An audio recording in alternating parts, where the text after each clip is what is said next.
मामुरारी त्रिपुरान्तकारी भानु शशि भूमि सुतो बुधश्च गुरुश्च शुक्रो शनि राहु केतव सर्वे ग्रहा शांतिकरा भवन्तु। नमस्कार, मैं हिना प्रसून बहुत स्वागत करती हूँ आप सबों का अपने चैनल हिना प्रसून एस्ट्रोलॉजी में। आज ज्योतिष के एक नए कार्यक्रम में आप सबों का स्वागत करते हुए मुझे बहुत खुशी हो रही है और आज मेरा सौभाग्य है कि हमारे साथ हैं नितिन कश्यप सर, जो भारत के सुप्रसिद्ध ज्योतिष होने के अलावा एक बहुत अच्छे प्रोफेसर हैं, जो हम सबों को ज्योतिष के बारे में सभी अनसुलझे सवालों का जवाब देने में मदद करते हैं। आज दर्शकों के मांग पे मैं कुछ सवाल लाई हूँ जो मैं सर से पूछूंगी और सर का मैं बहुत स्वागत करती हूँ अपने चैनल में। आप यहाँ पर पधारे सर, मुझे बहुत खुशी हुई। आज सवालों का सिलसिला शुरू करते हुए मैं आपसे पूछना चाहती हूँ कि कई ऐसे लग्न होते हैं जिनमें पाप ग्रह लग्नेश होते हैं, जैसे मंगल और शनि जैसे ग्रह। तो लग्नेश के बारे में कहा जाता है कि जिस भाव को देखते हैं उस भाव को बली करते हैं, पर मैंने जो अपने एक्सपीरियंस में देखा है कि पाप ग्रह अपने नेचुरल जो उनका स्वभाव होता है उसको नहीं छोड़ पाते हैं, भले लग्नेश हो तो भी। और जिस भाव को देखते हैं वहाँ पे थोड़ा रेस्ट्रिक्शन, लिमिटेशन, कॉन्स्ट्रिक्शन लाते हैं। तो इसके बारे में क्या कहना है सर, आप थोड़ा प्रकाश डालिए। जी, सबसे पहले तो Hina ji, thank you so much for inviting me. Thank you sir. आपके प्लेटफॉर्म पर आके ऐसे लगता है जैसे अपने ही घर में आए हैं, कोई ऐसी दिक्कत नहीं है। Thank you sir. सो आपने ये प्रश्न पूछा और वैसे कहूँ ये यक्ष प्रश्न है ज्योतिष का। काफ़ी विद्यार्थी पूछते हैं कि सर एक ग्रह जिसके बारे में हम शुरू में पढ़ते हैं कि शनि क्रूर है और चीज़ें देरी से देता है, फिर अचानक से उसे किसी लगन के लिए लग्नेश बनाकर हम शुभ कर देते हैं। हाँ। तो क्या वो शुभ है या नहीं है? जी देखिए, इस बात से तो कोई मना नहीं कर सकता कि जो शनि देरी का कारक है वो देरी का कारक रहेगा, चाहे वो किसी भी भाव का स्वामी हो जाए। तो वो उसके नेगेटिव इम्पैक्ट जरूर मिलेंगे जातक को, वो किसी भी भाव को देखे। जी। हैविंग सेड दैट, बीइंग लग्न लॉर्ड, आपका लग्नेश होकर वो जातक के अपने प्रयासों को दिखा रहा है, पर प्राप्ति भी होगी। ओके। जैसे एक एग्जाम्पल के साथ अगर मैं बोलूं कि मंगल अगर चौथे भाव में हो और लग्नेश होकर हो, अगर मेष लगन हुआ तो नीच हो जाएगा, नीच हो जाएगा सर। वृश्चिक लगन हुआ तो वो कुंभ में चला जाएगा। ठीक है, ठीक है। दोनों ही कंडीशन में कोई बहुत फेवरेबल नहीं होने वाला है वो, मतलब राशि वाइज जी। परंतु क्योंकि लग्नेश है, चौथे बैठा है, हमने ये पढ़ा है जिस भाव में बैठता है उसकी वृद्धि करते हैं। इस आधार पर प्रॉपर्टी के लिए तो ये अच्छा हुआ क्योंकि मंगल कारक भी है और वहाँ बैठा भी है। लेकिन जो दूसरा कारकत्व उसका है डोमेस्टिक लाइफ का, वहाँ पर परेशानी देखने को मिलेगी। तो आपने जैसे कहा पापी होने की वजह से एक सेक्टर डिस्टर्ब हो गया, लेकिन क्योंकि वो लग्नेश भी है उस भाव की दूसरी चीजें आपको देखेगा। अच्छा सर, इसी से एक प्रश्न निकलता है कि हम जब पढ़ते हैं कि महादशा में या इस तरह के कोई भी ग्रह किसी भी भाव को देखते हैं तो उसके अजीव तत्व को वो उसकी वृद्धि करते हैं, और जीव तत्व अगर 4th हाउस है तो आप प्रेडिक्ट करेंगे कि आपको बहुत अच्छा घर मिल जाएगा, आपकी प्रॉपर्टी हो जाएगी, रियल एस्टेट प्रॉपर्टी में आप बहुत अच्छा करेंगे, वाहन खरीद लेंगे, व्हीकल खरीद लेंगे। लेकिन फिर कहेंगे कि मदर के हेल्थ का आप ध्यान रखिएगा। तो ऐसा क्यों कहते हैं सर? जब वो ग्रह अच्छा है तो जीव और अजीव दोनों तत्वों के लिए क्यों नहीं अच्छा है? देखिए, जो ग्रह के नैसर्गिक कारकत्व हैं, जैसे इस जीव और जीव के बारे में मैं एक छोटी सी बात कहूँ कि शुभ ग्रह शुभ क्यों हैं? क्योंकि उनके नैसर्गिक कारकत्व कुछ पॉजिटिव चीज़ों को रिप्रेजेंट करते हैं। जैसे एग्जाम्पल के लिए जुपिटर नॉलेज को दिखाता है, मरकरी ग्रास्पिंग पावर को दिखाता है, वीनस भोग को दिखाता है। आपने क्या किया कि आपने उसको उसमें पापी ग्रह को बिठाया और हमने कहा शुभ ग्रह नहीं है। ठीक है। पापी ग्रह अगर मैं एक एक करके बात करूं, मंगल जहां उग्रता का कारक है, शनि विरक्ति का कारक है, राहु मिसअंडरस्टैंडिंग का कारक है, केतु डिटैचमेंट का है। तो हम क्या कहते हैं कि उस भाव में बैठकर वो आपको अजीव कारक, जैसा आपने शब्द यूज किया, अजीव कारकों में तो वृद्धि कर देंगे। अच्छा। लेकिन ये जो ट्रेट्स हैं जो चाहिए, जैसे एजुकेशन और जो ग्रास्पिंग और ये सब चीजें, वो उनके पास है ही नहीं, तो वो दे नहीं पाएंगे। तो और एक और बात आपने इसमें जोड़ी कि जैसे 4th हाउस में बैठा कोई क्रूर ग्रह माँ की हेल्थ के लिए और इवन आपकी डोमेस्टिक लाइफ के लिए इतना जी अच्छा नहीं है। हाँ, उसका कारण यही है क्योंकि वो इसलिए अच्छा नहीं है क्योंकि उसके जो नैसर्गिक कारकत्व है वो आएंगे सामने। आएंगे बिल्कुल। अच्छा सर, एक प्रश्न मैं ट्रांजिट से पूछना चाहूँगी कि जैसे कोई ग्रह ट्रांजिट कर रहा है तो उसकी कुछ खास पोजीशन होती है। अगर आपके नेटल मून से वो 4th हाउस में जाता है तो कायदे से वो एंगुलर हाउस में आया, चौथे में आया तो उसको अच्छा देना चाहिए, केंद्र में आया वो। लेकिन जैसे जुपिटर जैसे जो जिन्हें सर्वाधिक शुभ फल प्रदायक ग्रह बोलते हैं, वो भी अगर आपके नेटल मून से 4th में आते हैं तो बहुत डिस्टर्ब लाइफ कर देते हैं, बहुत चैलेंजेस बढ़ा देते हैं, चुनौतियों को बढ़ा देते हैं। सैटर्न आपके चंद्रमा से पंचम में जाते हैं तो ये नवम पंचम का कॉम्बिनेशन ज्योतिष में बहुत अच्छा कहा माना जाता है, फिर भी वो खराब फल देते हैं। तो इस तरह से क्यों होता है सर? अगर 9 प्लैनेट्स को हम 12 हाउस में करें मल्टीप्लाई तो ये 108 तरह के परम्यूटेशन कॉम्बिनेशन बन सकते हैं। तो किसी क्लासिक में इसका जिक्र है क्या? ज़रूर, बिल्कुल। फल दीपिका हो, बृहद पराशर हो रहा शास्त्र हो, उसने इसमें डील किया है। ओके। लेकिन जो आपने अभी बात बोली, चौथे में बृहस्पति क्यों खराब? हाँ। वैसे तो अच्छा होना चाहिए, मन का भाव है। यहाँ पर देखिए मोक्ष त्रिकोण या जो हम कहते हैं 4, 8, 12 भाव, ये विरक्ति के भाव कहलाते हैं। अच्छा। 4th house, 8th house, 12th house. जी जी। अगर मून से 4th हाउस में जुपिटर है, हाँ, तो ये सन्यासियों के लिए या ये जो लोग गृहस्थ नहीं हैं उनके लिए बहुत शुभ है। लेकिन हम जैसे लोग जो गृहस्थ है, फैमिली वाले, उनके लिए मोक्ष त्रिकोण एक्टिव हो जाएगा अगर गुरु चौथे में है। इसी वजह से चौथे के बृहस्पति को बहुत ज्यादा तारीफ नहीं की गई। ऐसे ही जब आपने शनि को पंचम में बिठाया जी, तो शनि पंचम में बैठ के आपके आय को, आपके धन को, आपके जीवन साथी को, इन तीनों भाव पे दृष्टि डालेगा। ठीक है। 7th पे आई, 11th पर आई, 2nd पर। Exactly sir. और क्योंकि वो एक ऐसा ग्रह है जो चीजों को संकुचित करता है, श्रिंक करता है जी, इस वजह से अगर किसी व्यक्ति की आय, धन, संसाधन और जीवन साथी तीनों में परेशानियां है तो वो समय अच्छा हो नहीं सकता। ओके। तो जी जी जी, आपकी बात का मैं इस जवाब को अगर पूरा करूं तो मैं ये कहूंगा कि कुछ भावों में प्रत्येक ग्रह को अच्छा माना गया है। ठीक है। कुछ भावों में खराब माना गया है जो हम बुक्स में पढ़ते हैं जी। उनमें से भी जो गुड है उनमें से भी एक बेस्ट भाव होता है। अच्छा। यार यहाँ आ जाएगा ना तो ये मुझे बहुत फायदा देगा। Okay. I am giving you one example. जी जी प्लीज। चंद्रमा से छठे शनि हो, शास्त्र कहता है चंद्रमा से तीसरे, छठे, 11वें शनि बहुत अच्छा फल देता है। अच्छा। अब लेकिन उसमें भी अगर हम छठे पर आए जी, तो 6th house is the only house जहां से शनि महाराज आपके सारे त्रिक भाव, नेगेटिव हाउसेस को देख लेगा, कॉन्स्ट्रिक्ट कर देंगे, 12th को, 3rd को और खुद 6th पे बैठे, तो वो आपने जैसे कहा उसको कॉन्स्ट्रिक्ट कर देंगे जिससे कि जातक को फायदा होगा। हाँ। तो हमें ज्योतिष में बेस्ट हाउस और वर्स्ट हाउस यहाँ पे खराब सबसे ज्यादा करता है, उसको ध्यान में रखना चाहिए। जी, बहुत अच्छी बात बताई सर आपने, दर्शकों को इससे बहुत जानकारी मिलेगी। और एक प्रश्न था सर, जैसे कारको भाव नाश का, जैसे वीनस को अगर हम मेष लग्न की कुंडली में 7th भाव में अपनी ही साइन लिब्रा में बैठे हुए हों तो आप बोलेंगे कि आपकी मैरिड लाइफ अच्छी नहीं रहेगी। तो सर ऐसा क्यों होगा, जबकि विवाह के कारक अगर वहीं पे बैठे हुए हैं तो बहुत अच्छा होना चाहिए 7th भाव में ही।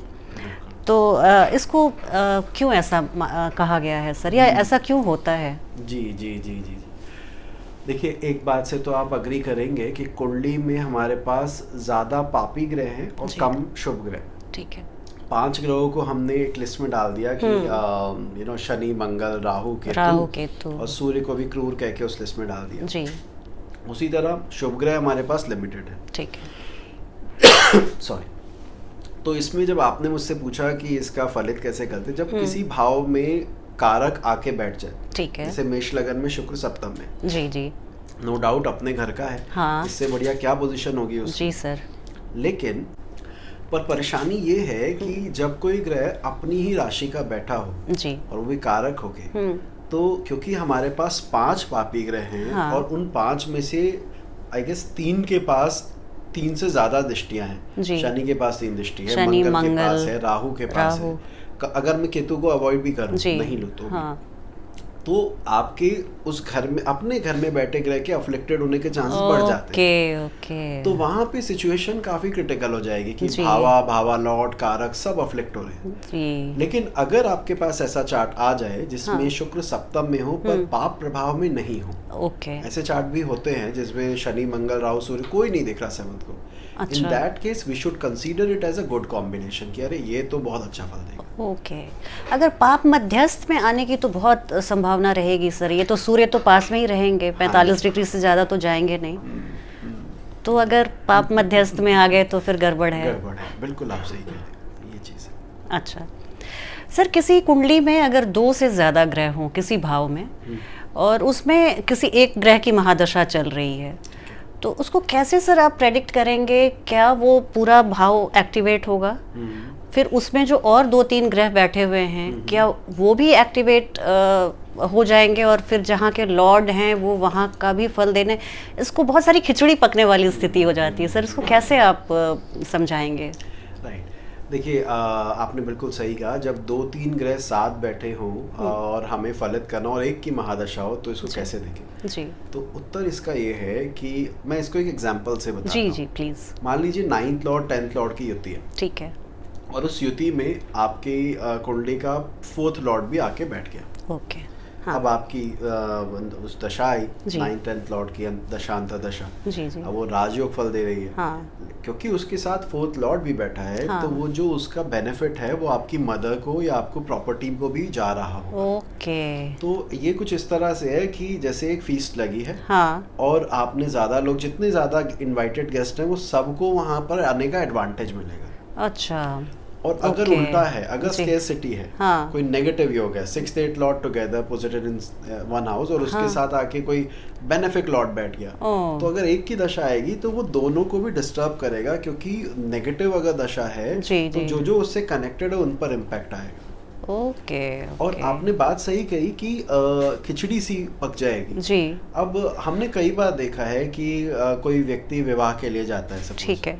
और विवाह से 2 दिन पहले किसी रिश्तेदार की मृत्यु हो जाती जी, है। ये बहुत देखा है ना? मैंने। जी, ये जी। कई कॉमन सी चीजें हैं। हाँ। मैंने देखा एक लाल किताब में कोई रूल था, आई एम नॉट श्योर कितना अप्लाई होता है, कि जी। सर किसी ने, मुझे क्लाइंट ने बताया कि सर मुझे कहा गया अगर आप घर बनाएंगे तो आपका XYZ रिश्तेदार पूरा हो जाएगा। जी। है ना, ऐसा ये बहुत होता है सर। हाँ, जी। सो इसका क्या मतलब है कि वो जो इंटरलिंक हाउसेस हैं, हाँ। आपने एक को छेड़ा, एक ताल छेड़ी, वो दूसरी भी झंझन आ गई, तो उसके साथ वो ओह। कनेक्टेड है। तो जहाँ मल्टीपल प्लैनेट का कंजंक्शन है वहाँ पे पॉजिटिव और नेगेटिव दोनों चीज़ें अच्छा। हमें ये देखनी होती है कि इस पूरे खिचड़ी में हाँ, हाँ। किन को एडवांटेज मिल रहा है, कौन यहाँ पे पीड़ित हो रहा है। पीड़ित हो रहा है सर। सर ये जैसे घर बनने पर किसी का डेथ होता है तो इसमें कैसी स्थिति बनती होगी सर? किन दो भावों का रोल रहता होगा? देखिए 4th का होगा जी। और स्वाभाविक सी बात है, घर बन रहा है। हाँ। और किसी एक भाव के मार्केश का, किसी एक भाव मतलब जैसे मान लीजिए भगवान ना करे किसी के पिता की मृत्यु हुई। अच्छा, ओके। तो पिता की मृत्यु के लिए पिता के मारक भाव होते हैं 3रा भाव, हाँ। और अपना दशम भाव। ओके। 9 से जी। 2nd, 9 से 7th। 9 से 2nd, 9 अगर से वो 3rd। कनेक्टेड है, हाँ हाँ। अच्छा। तो अच्छा, फिर हम अच्छा, कहेंगे कि यार ये इवेंट आप करेंगे, इसके साथ ये आपको फ्री मिलेगा, या यूँ कहूँ कि इसके साथ ये इवेंट साथ साथ हो। साथ साथ। सर ये पुनः मैं प्रश्न पूछती हूँ ट्रांजिट से ही, गोचर से ही। मान जाइए किसी ग्रह की महादशा चल रही हो और वो गोचर में किसी नक्षत्र में भी होगा और किसी, हो सकता है ग्रह के ऊपर भी ट्रांजिट कर रहा होगा, तो वो क्या फल देगा सर? अपने नक्षत्र का फल देगा या ग्रह का जिसके ऊपर से ट्रांजिट कर रहा है, क्या उससे प्रभावित होगा? या अगर महादशा का ग्रह के ऊपर से कोई और ग्रह हो तो कैसे इसको सर, बहुत सारे संभावनाएं बन सकती हैं इसमें, तो इसको ज़रा सा आप सरल करके बताइए सर।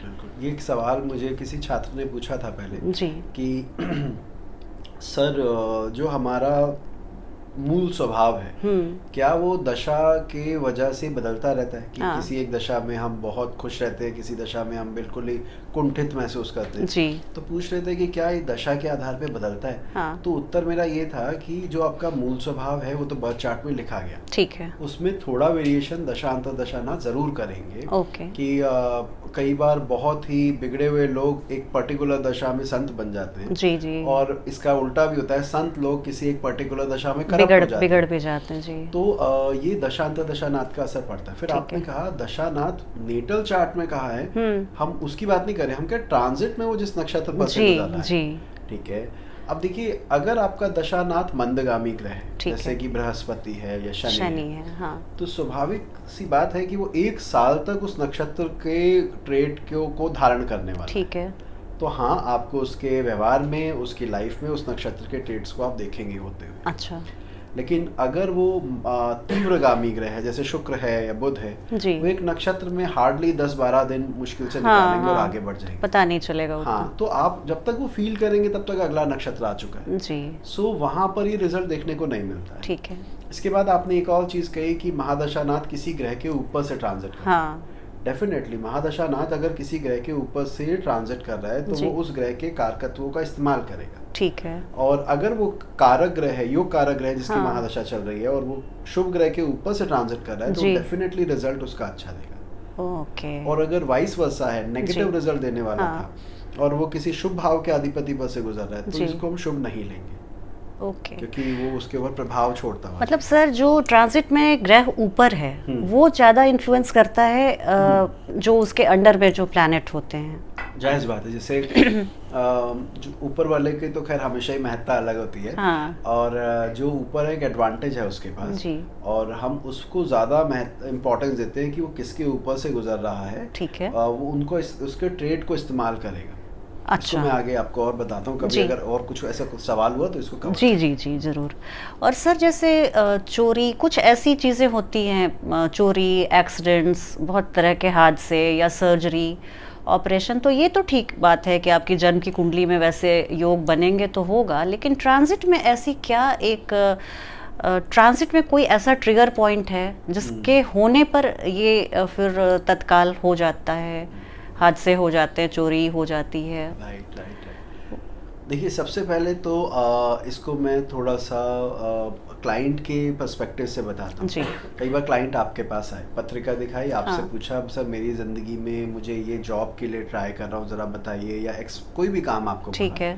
तो ज्योतिषी क्या करते हैं, या मैं एटलीस्ट क्या करता हूँ कि मेरा पूरा ध्यान उस भाव पर, हाँ, और उसके प्रश्न से जुड़ा है, मैं उसके बारे में बताऊँगा, ठीक है। इसके अलावा भी जिंदगी में कई सारे भाव हैं, कई सारी चीजें हैं। उसकी फ्रेंड हो सकती है, गर्लफ्रेंड हो सकती है, उसका और बच्चों की टेंशन हो सकती है, हम उसको कवर नहीं कर रहे, हम फोकस करके उसी प्रश्न पर। जी जी। ऐसे में कई बार सवाल उठता है, सर मेरी कुंडली में तो मतलब मेरा तो 1 महीने पहले कुंडली दिखाई थी, हाँ, मेरे तो घर में चोरी हो गई, आपने बताया नहीं, हाँ। तो हम कहते हैं आपने पूछा नहीं, जी, ठीक है। अगर आप पूछते कि मेरे संसाधनों के हिसाब से क्या दशा चल रही है, सैकड़ों चीजें हो सकती हैं सर एक कुंडली में। बिल्कुल।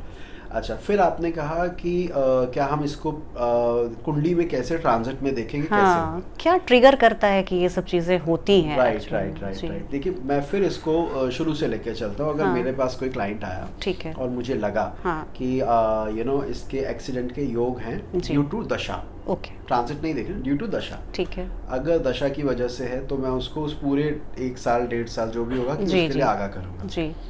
इसके बाद मैं अगर वो कहता है सर इसमें भी मुझे प्रिसाइजली बताइए, हाँ, कब, तो फिर मैं जब जब लग्नेश पीड़ित हो रहा हो, अगर एक्सीडेंट का केस है तो मंगल केतु से, ओके, मंगल की दृष्टि, केतु का प्रभाव, या केतु के साथ मंगल की दृष्टि अष्टम भाव में, और लग्नेश को, क्योंकि घटना हो रही लग्नेश के व्यक्ति के साथ, ओके, तो अगर वो हो रहा हो तो मैं इसको फिर नेगेटिव ट्रीट करूंगा कि इस टाइम पर ध्यान देना, जी। इसके अलावा ये जो 64वां नवांश, 22वां दशकांड, जी, और ये दोनों बहुत रिजल्ट गिविंग होते हैं, ओके। आपने एक बात आपको बताता हूँ, अभी मैं अपने चैनल पे वीडियो भी बनाने वाला था इस पर कि हम लोग 64वां नवांश लेते हैं, हाँ, लगन से, और उससे, हाँ, हमें सभी ग्रहों से 64वें नवांश को देखना चाहिए, सभी ग्रहों से, सभी ग्रहों से। अच्छा। और वो कैसे देखते हैं वो, क्योंकि डिटेल में होना है, मैं मौका रहेगा इसको कवर करूंगा, तो वहाँ पर ये आपके प्रश्न का उत्तर, आपके वीडियो का इंतजार रहेगा सर। सर, कोई ग्रह किसी राशि में रहता है हमारी कुंडली में, और एक राशि में 2.25 नक्षत्र भी पड़ते हैं, हो सकता है कि उस राशि का जो गुणधर्म है स्वाभाविक, वो बहुत डिफरेंट हो नक्षत्र के, जो 2.25 बाकी जो नक्षत्र हैं उनसे बहुत डिफरेंट हो सकता है, बहुत भिन्न हो सकता है। तो वो प्लैनेट जो है हमारी कुंडली में उस भाव में बैठा हुआ है, वो किस हिसाब से काम करेगा? वो राशि के गुण धर्म लेगा या नक्षत्र के? नहीं, बहुत इम्पोर्टेंट प्रश्न है। और मैं ये कहूँगा कि जिन लोगों को नक्षत्र की समझ नहीं होती, जैसे अब शुरुआत आपने करी ज्योतिष में, और आप अभी उच्च नीच और राशियों के गुणधर्म देख रहे हैं, और अचानक से आपसे कहा जाए कि आपको नक्षत्र भी देखना है, तो उनको लगता है ये नई चीज़ कैसे नई चीज़ है। जी बिल्कुल। पर आपने बहुत अच्छा सवाल पूछा। देखिए, मैं इसको ऐसे समझाता हूँ, जैसे कुछ राशियों को चर राशि कहते हैं। ठीक है। 1 4 7 10 जी। अब अगर उन्हीं राशि में चर नक्षत्र भी मिल जाए, जैसे स्वाति है, श्रवण है, ओके, तो रिजल्ट काफी बढ़ जाएंगे, क्योंकि राशि पावरफुल हो जाएगा। दोनों के ट्रेट एक जैसे सिमिलर है। जी जी। अच्छा, लेकिन कई बार जहाँ पर राशि और नक्षत्र के गुणधर्म में अंतर हो, वहाँ पे हमें नक्षत्र को इम्पोर्टेंस देनी चाहिए। अच्छा, ये ओवररूल करेगा राशि को? करेगा। मैं आपको एक एग्जांपल से बताता हूँ। जिन जिन लोगों का चंद्रमा नीच का है, अगर उनका नक्षत्र अनुराधा हो जाए, चंद्रमा नीच का हो सकता है 3 नक्षत्रों में, राइट? शनि के अनुराधा। हाँ, शनि का अनुराधा हो सकता है, ज्येष्ठा हो सकता है। वृश्चिक राशि में 3 नक्षत्र होते हैं जी भाई, ये ज्येष्ठा भी हो सकता है, अनुराधा भी हो सकता है, विशाखा भी हो सकता है। तो जिन लोगों का अनुराधा का चंद्रमा होता है, वहां पर चंद्रमा की नीचता का असर बहुत कम देखने को मिलता है। कम देखने को मिलता है। अच्छा? क्योंकि अनुराधा का जो ट्रेट है, जो गुणधर्म है, जो उसके गण हैं, वो सारे इतने पायस हैं, इतने पॉजिटिव हैं कि वहां पर वो नेगेटिविटी डाइल्यूट हो जाती है। ये चीज है सर, ये बहुत बड़ी बात, क्योंकि मुझे तो यही लगता था कि शनि और चंद्रमा विष दोष बनाते हैं, तो जरूर इनके नक्षत्र भी फिर उनको ज्यादा सूट नहीं करता होगा चंद्रमा को। बहुत नई जानकारी थी इसमें। हिना जी, मैं एक बात जोड़ना चाहूंगा, क्योंकि आपने शनि करके बात की। शनि का कोई भी नक्षत्र राक्षस गण का नहीं है, ठीक है? तीनों नक्षत्रों में कोई भी राक्षस गण का नहीं है। तो इसका मतलब ये हो कि इन तीनों नक्षत्र के ट्रेट काफी डिफरेंट है। ओके और जिसे हम काफी शुभ मानते हैं, जैसे कि मान लीजिए शुक्र के किसी भी नक्षत्र के गण देव नहीं है। ठीक है? बृहस्पति के 3 नक्षत्र, उसमें राक्षस गण का भी एक नक्षत्र आता है, विशाखा, बृहस्पति में भी। हाँ, तो इसका अर्थ ये हुआ कि हम नक्षत्रों को खाली कि उसके अधिपति से देखें, दशाधिपति से, वहाँ पे परिणाम उस तरह से नहीं आते हैं। हमें उसके नक्षत्र के ट्रेट को देखना होगा। बहुत बड़ी बात बताई सर आपने। क्या ऐसी भी संभावना है कि पाप ग्रह तो सबको पीड़ित करते रहते हैं, वो भी कभी पीड़ित हो सकते हैं क्या? बिल्कुल।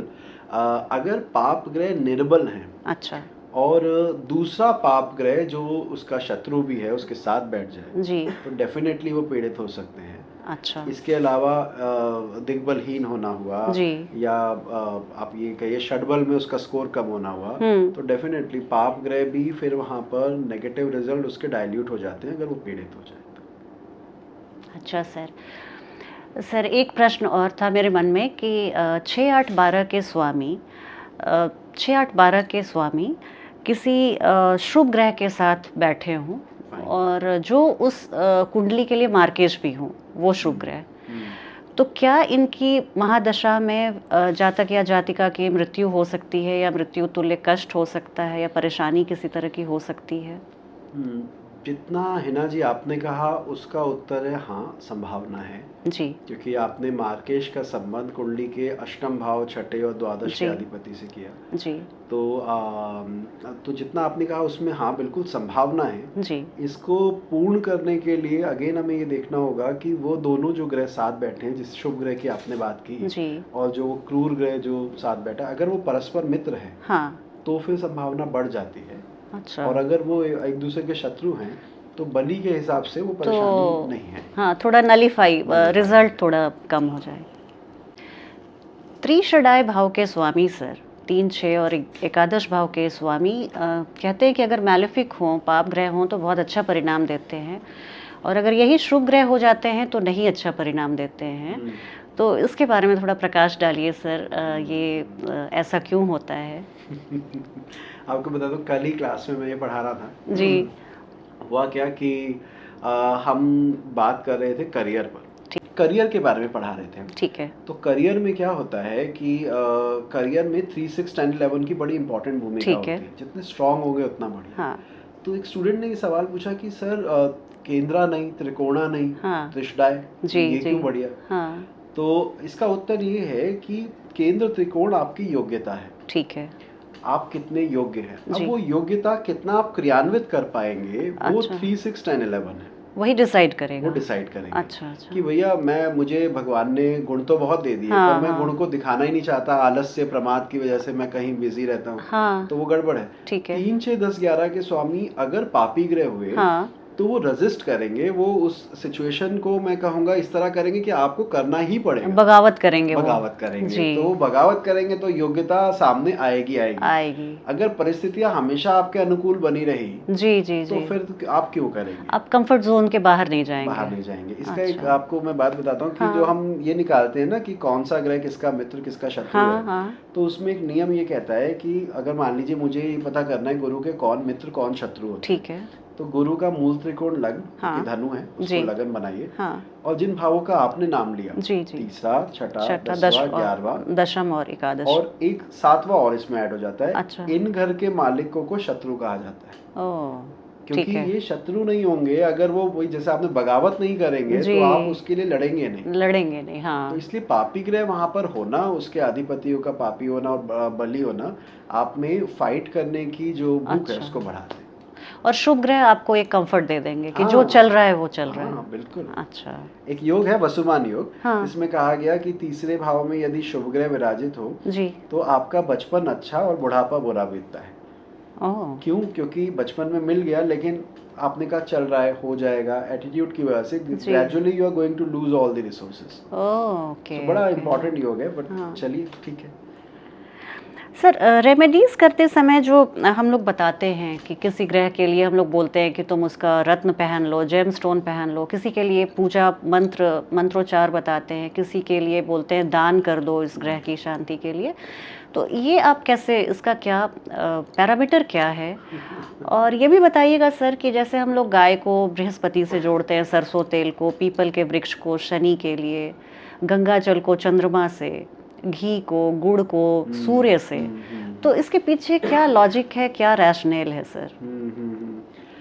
देखिए, पहले प्रश्न का उत्तर देना तो इस कार्यक्रम में बड़ा मुश्किल हो जाएगा कि हम ऑप्ट कैसे करें, कहाँ जेमस्टोन, कहाँ पे मंत्रोच्चार, वो चार्ट टू चार्ट वेरी करता है और थोड़ा डीप हो जाएगा आधे घंटे के शो के लिए। ओके सो मैं इसको तो अभी कवर नहीं कर पाऊंगा, लेकिन आपने क्योंकि एक वो अलग जगा दी है तो जरूर इसको बाद में करने की कोशिश करेंगे। जी सर। अभी दूसरे वाले पर आते हैं जो आपने कहा गाय को रोटी देना और सरसों का। देखिए, जितने भी ऑयल हैं, चाहे वो क्रूड ऑयल हो या ये वाला जो आपने सरसों का तेल, एडिबल हो, एडिबल ऑयल, इनको हम शनि से जोड़कर देखते हैं। ठीक है।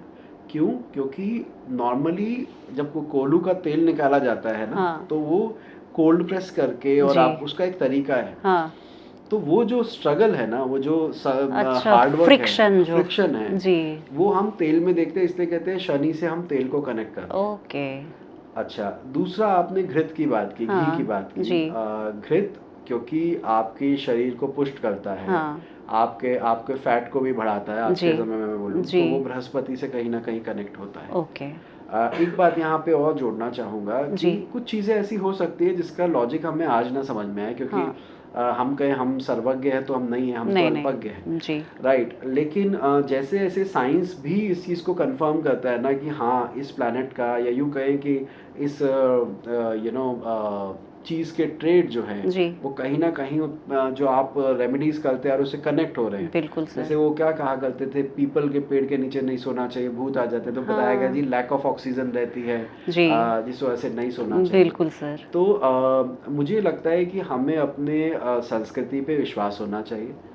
ठीक है, कुछ चीज़ें अगर आपको रैशनल माइंड से नहीं भी समझ में आ रही है, लेकिन बाकी का जवाब मिल गया है, तो जिनका जवाब मिल गया उनको तो रेगुलर करें। नहीं सर। जिनका नहीं मिला है उनका जवाब ढूंढे, शोध करें, नहीं नकारे नहीं। सर बहुत बड़ी बात आपने बताई, क्योंकि अब शनि में वो एक नीला रंग का, नीली आभा है, या भूमि पुत्र कहा गया है मंगल को, प्रॉपर्टीज कितनी मिलती है, रेड कलर का है, लाल रंग का है, उसके लाल रंग के रत्न होते हैं। तो ये सब चीज़ जब दूरबीन नहीं थी, जब हबल टेलीस्कोप नहीं था, तो हमारे ऋषि मुनियों ने पता लगाया है, तो उनके शोध को हो सकता है साइंस अभी पिछड़ा हुआ हो, कुछ दिनों के बाद वहाँ तक उस लेवल पे पहुँच जाए। तो फिर एक पुनः मैं प्रश्न पूछूंगी गोचर से सर, ट्रांजिट में अगर मान जाइए 2 पाप ग्रह हों, शनि के ऊपर से मंगल जा रहा हो या मंगल के ऊपर से शनि जा रहा हो, तो दोनों का फलित एक ही होगा क्या? नहीं, बिल्कुल नहीं, बिल्कुल नहीं। ये भी एक पूछना चाहती हूँ सर कि अगर क्रूर ग्रह के ऊपर से क्रूर ग्रह जा रहा हो, सौम्य ग्रह के ऊपर से सौम्य जा रहा हो, क्रूर के ऊपर सौम्य और सौम्य ग्रह के ऊपर से क्रूर जा रहा हो, ये 4 तरह की जो परिस्थितियाँ हो सकती हैं,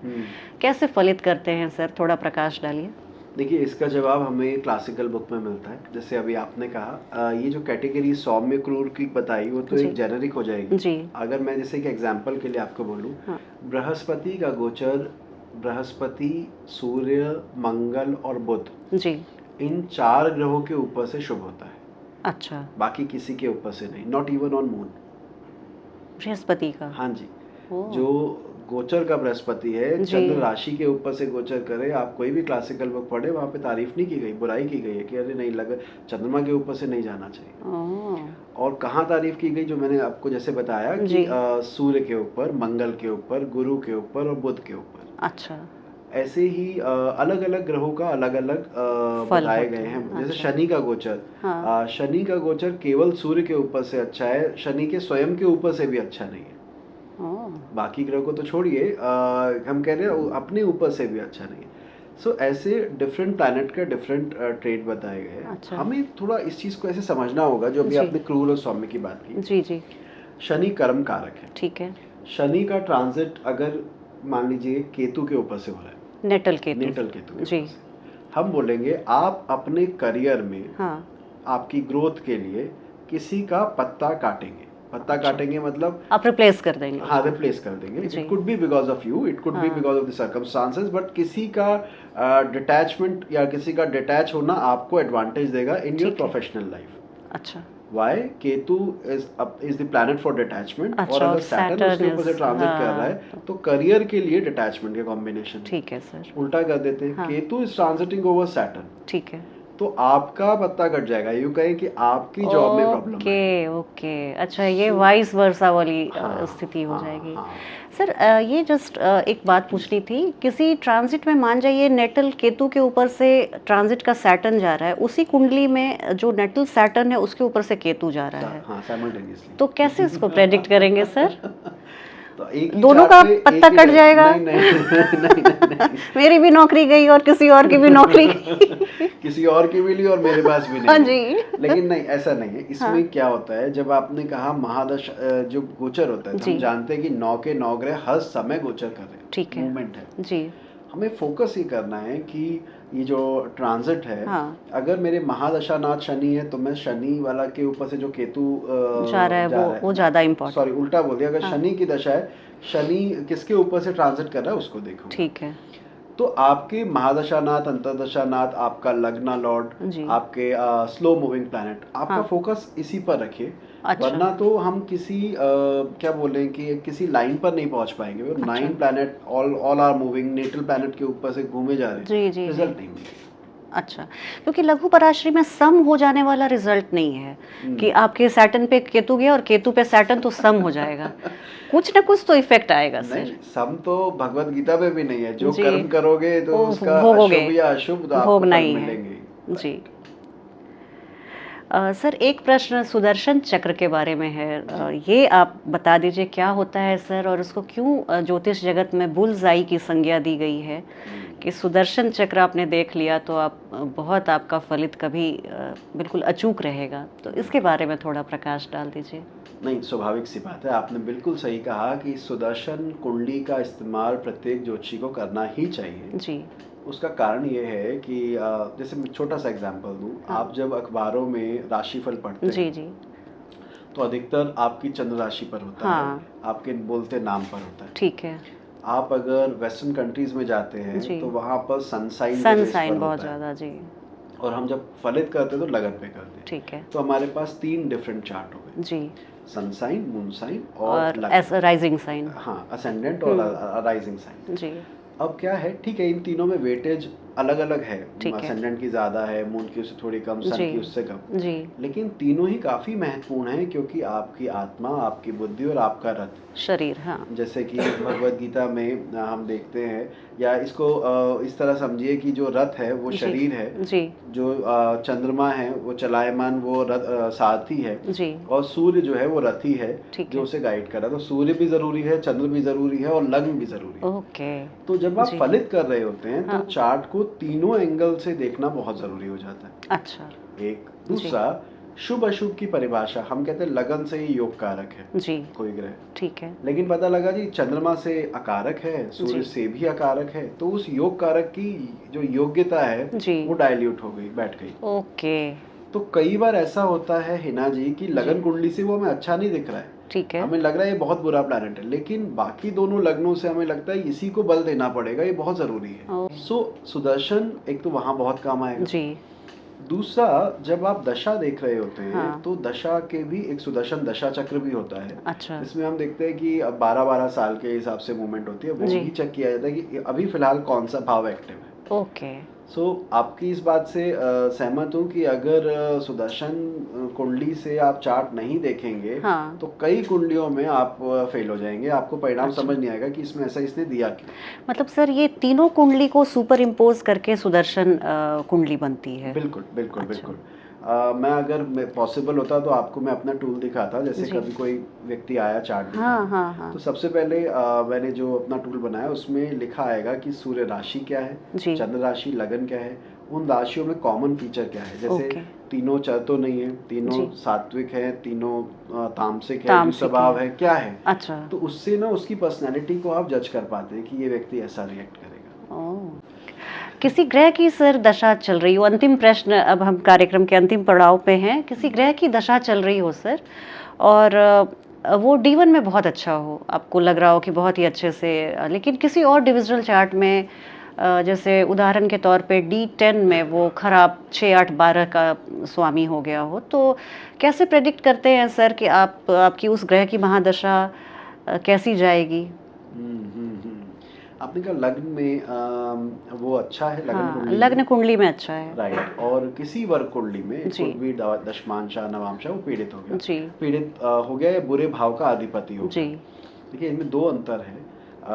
किसी भी ग्रह को पोर्टफोलियो, पोर्टफोलियो मतलब कि आप मेरे लिए शुभ है या अशुभ, ठीक है। इसका निर्धारण हम D1 से ही करते हैं। जी अगर मेरा कोई प्लैनेट योग कारक है हाँ लगन कुंडली से, वो जी योग कारक ही रहेगा, फिर बाकी डिविजनल चार्ट में अगर वो जहाँ 6 भी से जाए। 12 लॉर्ड भी हो जाए, ओके। लॉर्ड हो जाए, अच्छा अच्छा। तो हम उसको नेगेटिव नहीं मानेंगे। ठीक है। जैसे मैं एक एग्जांपल दूं, मान लीजिए आपके पास कुंडली आती है जी कुंभ लगन की, और D10 में आपका लग्न आ गया सिंह। ठीक है। अब व्यक्ति ने कहा सर आपका तो D10 का लग्न सिंह है, तो सूर्य हाँ को बल दो, सूर्य जी माणिक्य पहनो और ये करो और हाँ वो करो। हाँ तो भाई ये क्या कर रहे हो, ये तो बिल्कुल, ये कुंडली के तो हिसाब से मार्केश है। मार्केश है हाँ। सो यानी लॉर्डशिप हमने D1 से ले ली। ठीक है। अब उसके बाद आपने कहा कि यहाँ अच्छा वहाँ पीड़ित। हम जानते हैं कि जैसे अगर हम 10th लॉर्ड की बात करें, 10th जी लॉर्ड हमारे करियर को दिखाता है, हमारी मदर इन लॉ को दिखाता जी है, और भी बहुत सारी चीज़ों को दिखाता है। तो हमें ये जज करने के लिए कि ये जो पॉजिटिव टाइम हमें D1 में दिख रहा है हाँ वो करियर वाला है, या पता लगा जी मेरी सासू माँ को बहुत फायदा हो रहा है, मुझे कुछ नहीं मिला, जी वो निर्धारित करने के लिए हमें वर्ग कुंडली में जाना पड़ता है। ओके। तो आपका जो सवाल था कि जी पहले तो लगन कुंडली है बलिए, तो इसका मतलब पॉजिटिव रिजल्ट तो मिल रहा है, हाँ लेकिन जीवन के किस क्षेत्र में अच्छा और अच्छा। कितना, उसके लिए हमें वर्ग कुंडलियों में उसकी स्ट्रेंथ को चेक करना। बहुत अच्छा सर, आपसे बातें करके बहुत अच्छा लगा। बहुत सारे अनबुझ सवाल जो ज्योतिष जगत के थे उस पर से आपने पर्दा उठाया। हम अपने दर्शकों से निवेदन करेंगे कि आप अपने प्रश्नों को यूं ही भेजते रहें, और सर का मैं हार्दिक आभार व्यक्त करती हूं कि आप इतनी व्यस्तता के बावजूद आ पाए और हमारे कार्यक्रम में शामिल हो पाए। चलती हूं, आज की वीडियो में बस इतना ही। अगली वीडियो में आपसे बहुत जल्दी भेंट होगी, तब तक आप अपना ध्यान रखिए। जय हिंद, जय भारत, जय श्री राम।